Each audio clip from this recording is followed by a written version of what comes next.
Good morning student. Class 10 maths में हम chapter ज्यामितीय आकृतियों में समरूपता पढ़ रहे हैं। आज हम प्रश्न 3 का क्वेश्चन नंबर तीसरा और चौथा सॉल्व करते हैं। ठीक है, ये हमारा क्वेश्चन नंबर सेकंड है, ये हमारा थर्ड है।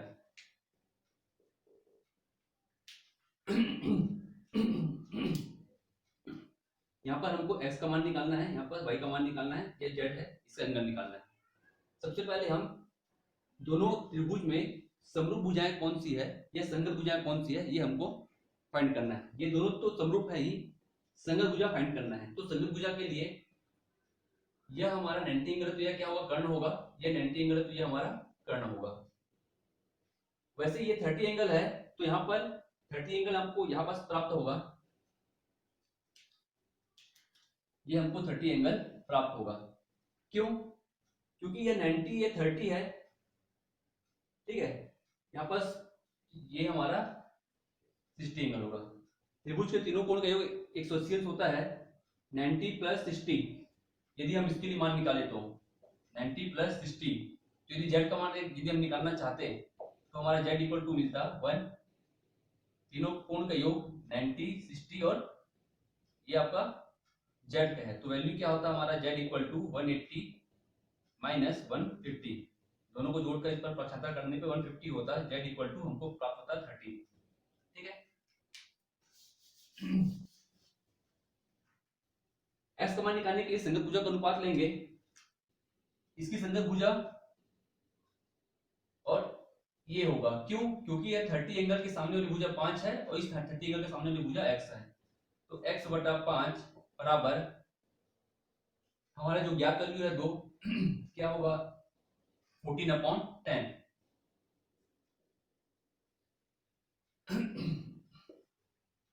हमको x का मान प्राप्त होगा 14 गुणा 5 बटा 10, 5 एकम 5, 5 दूनी 10, 2 एकम 2, 2 सत्ते 14। x का मान हमको प्राप्त हुआ 7। वैसे ही यदि हम y का वैल्यू निकालना चाहें, इसके लिए यदि हम यहाँ पास इसको यदि पहले रखते हैं ऊपर में, ये होगा हमारा y, इसकी संगत भुजा हमारा होगा, ये 60 एंगल के सामने वाली भुजा है, तो यहाँ पर जो 60 एंगल का सामने वाली भुजा हमारा ये है, तो ये y/7√3। फिर यहाँ पास रखेंगे 10, तो यहाँ पास हमारा आएगा वैल्यू इसके बटे में 14। यदि मैं इस त्रिभुज का पहला यदि मैं ऊपर में रख रहा हूं, तो बराबर में भी इस त्रिभुज के वैल्यू को मैं पहले रखूंगा। ठीक है, आप ऐसा नहीं कर सकते जैसे कि y/7√3, आपने पहले y की संगत भुजा 7√3 रखा, तो उसके बाद फिर आप 14/10 इस भुजा को आप पहले नहीं लिख सकते हैं। ओके, तो ये होगा हमारा y equal to 10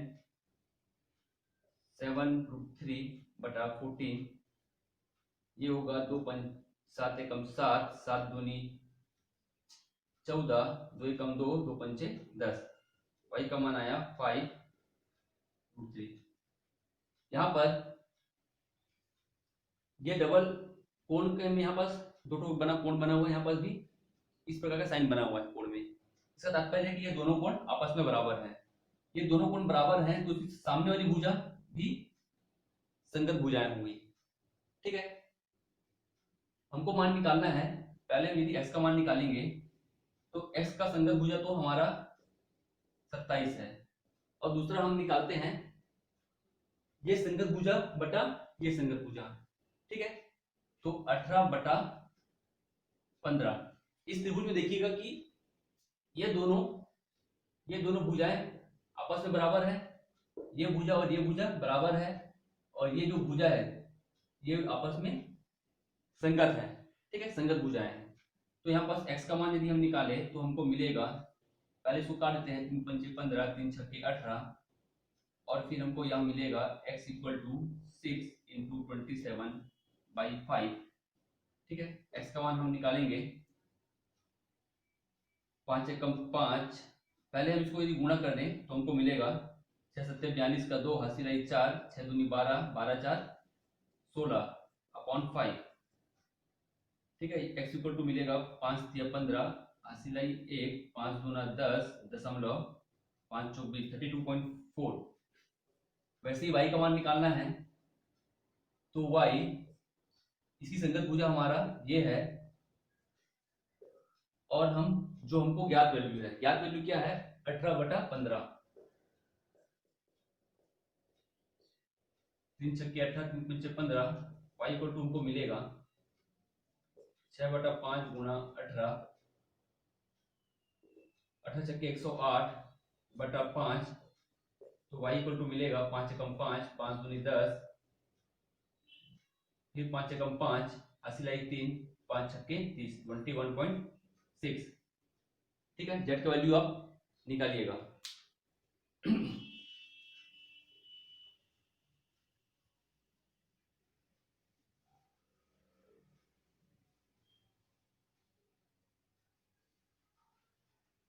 question number 4 बोला है एक चतुर्भुज की भुजाओं की माप 4 सेंटीमीटर, 6 सेंटीमीटर, 6 सेंटीमीटर व 8 सेंटीमीटर है। एक चतुर्भुज बना देते हैं। क्वेश्चन नंबर 4 है ये, एक चतुर्भुज की भुजा का माप 4, 6, 6, 8 है, या 4 है या 6 है। ठीक है, तो ये भी 6 इस प्रकार बनेगा, और ये हमारा बनेगा 8। दूसरा चतुर्भुज दिया है जो कि पहले का समरूप है, पहले का समरूप सेम है, बस यहाँ पर भुजा का मान आकार में थोड़ा सा बड़ा बन जाएगा। ये इसका माप दिया है 6, 9, 9, 12, 6, 9, 9, 12। ठीक है, ये आपका थोड़ा सा और बड़ा बनेगा, 9 इस प्रकार बनेगा। ठीक है, यहाँ पर भी 9 इस प्रकार आएगा, और ये आपका आएगा 12।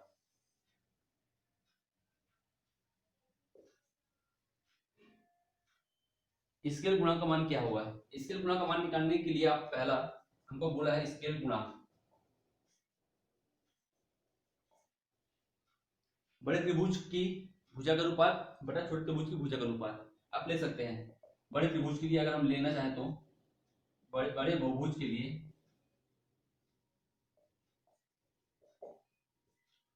ठीक है, नामकरण करना पड़ेगा पहले इसका।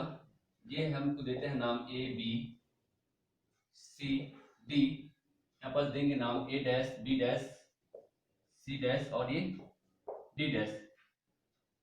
तो स्केल गुणांक होगा हमारा A डैश B डैश बटा A B। ठीक है, स्केल गुणांक के लिए हम इसको लिख देते हैं यहाँ पर स्केल गुणांक। ठीक है, मान दीजिए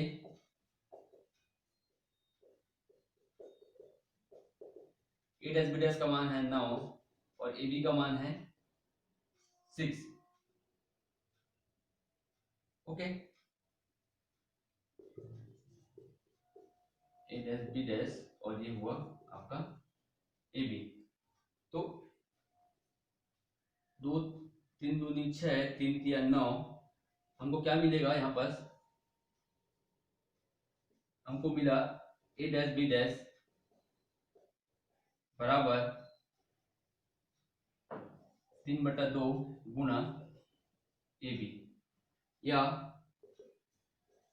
A डैश B डैश बराबर है 1.5 इंटू AB। मतलब ये जो भुजा है A डैश B डैश इस भुजा का 1.5 गुना है। ठीक है, और यदि हम छोटे त्रिभुज के लिए यदि हम निकालें, छोटे बहुभुज के लिए, तो हम लिख सकते हैं AB, इसको यदि नीचे लेके आएंगे A बराबर A dash B dash upon 1.5, मतलब ये जो भुजा है AB या इस भुजा का 1/1.5 गुना है।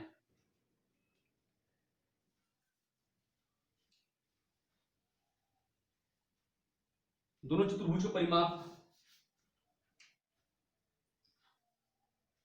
तो ए डैश बी डैश दोनों चतुर्भुज का परिमाप हमको निकालना है। हम निकालेंगे A dash B dash C dash D dash का परिमाप और बटा ए बी सी डी का परिमाप। ये क्या होता है? परिमाप होता है सभी भुजाओं का योग। तो यहाँ पर सभी भुजाओं का योग हम करते हैं 9 + 9 + 12 + 6 बटा 6 + 6 + 8 + 4 6 + 6 + 8 + 4 9 9 18 18 12 30 30 6 36 और ये हुआ 6 6 12 12 8 20 4 24। ये हमको मिलेगा 6 6 36 6 चौक 24 और ये यहाँ पर कटेगा 2 3 6 2 दूनी 4 3/2। ठीक है, दोनों परिमाप दोनों चतुर्भुज के परिमाप का अनुपात आपका 3/2 है। और दोनों चतुर्भुज का परिमाप ज्ञात करने के लिए बोला था सेकंड में। दोनों चतुर्भुज का परिमाप, तो इस चतुर्भुज का परिमाप क्या होगा हम निकाल ही चुके हैं। A dash B dash C dash और डी डैश का परिमाप। ये सेकंड वाला है, मैं आपको थर्ड वाला पहले बता दिया। ठीक है, निकालिएगा आप सभी भुजाओं का योग। सभी भुजाओं का योग कर दीजिए 9 + 9 + 12 + 16, क्योंकि हम यहाँ पर हमने किया है 9 + 9 + 12 + 6 9 + 9 + 12 + 6 = ये आया आपका 36। वैसे ही आप ए बी सी डी का परिमाप भी निकाल लेना, जो कि आपको मिलेगा 24 के इक्वल।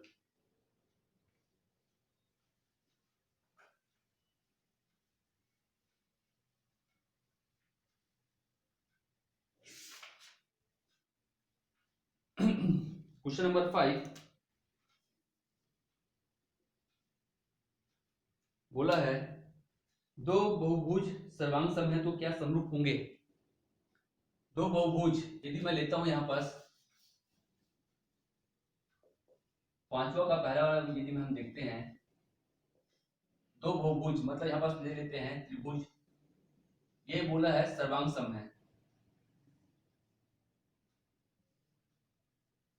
मतलब सभी अंग समान है। इस त्रिभुज का ये भुजा बराबर है, ये भुजा बराबर है और ये भुजा और ये भुजा बराबर है, सभी अंग समान है, तो क्या समरूप होगा?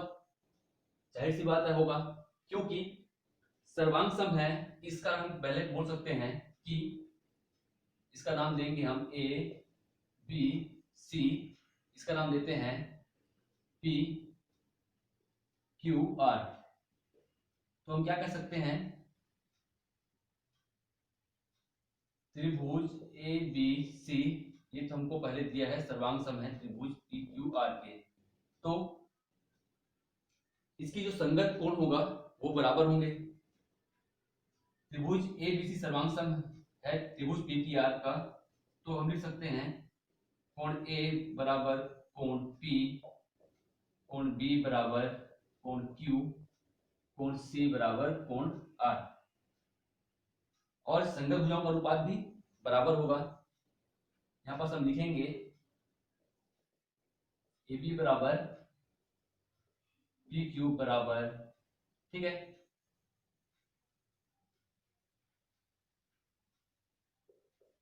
एक। दूसरा हम क्या लिखेंगे, बी सी बराबर क्यू आर, ये भी दोनों का जो गुणांक होगा एक के बराबर होगा, ठीक है, स्केल गुणांक। और तीसरा है आपका सी ए बराबर अनुपात पी आर, ये भी एक के इक्वल होगा।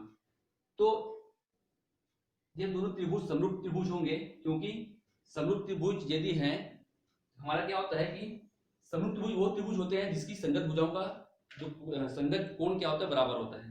यहाँ पर तो हमारा संगत कोण बराबर ही है, कोण ए कोण पी के बराबर है, कोण बी कोण क्यू के बराबर है और कोण सी कोण आर के बराबर है। तो संगत कोण बराबर है, तो इसी लाइन से स्पष्ट हो जाता है कि यह त्रिभुज समरूप त्रिभुज है। अतः त्रिभुज ए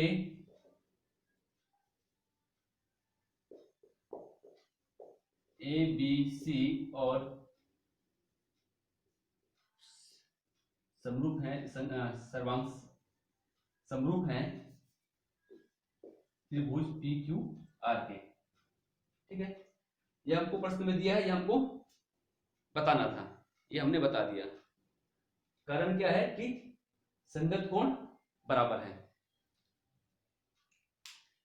और संगत कोण बराबर है और संगत भुजाएं भी आपका समानुपाती है। समानुपाती भी नहीं, यहां पर तो इक्वल है। दूसरा बोला है यदि दो बहुभुज समरूप हैं तो क्या जरूरी है कि वह सर्वांगसम होंगे। बहुभुज समरूप है लेकिन जरूरी नहीं है कि वह सर्वांगसम होंगे। कैसे?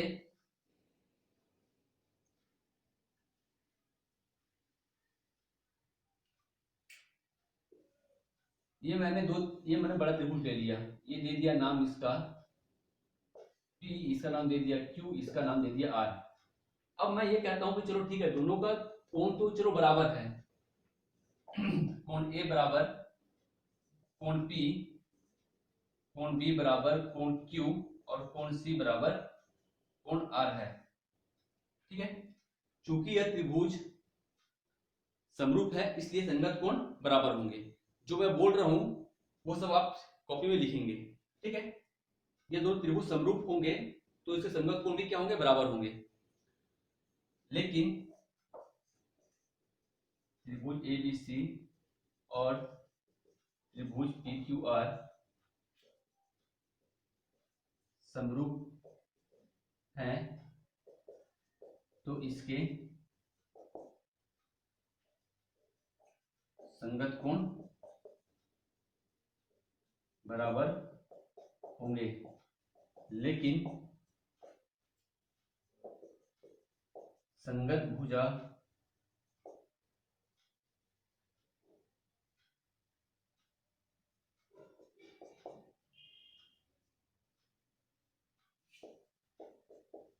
बराबर नहीं होंगी।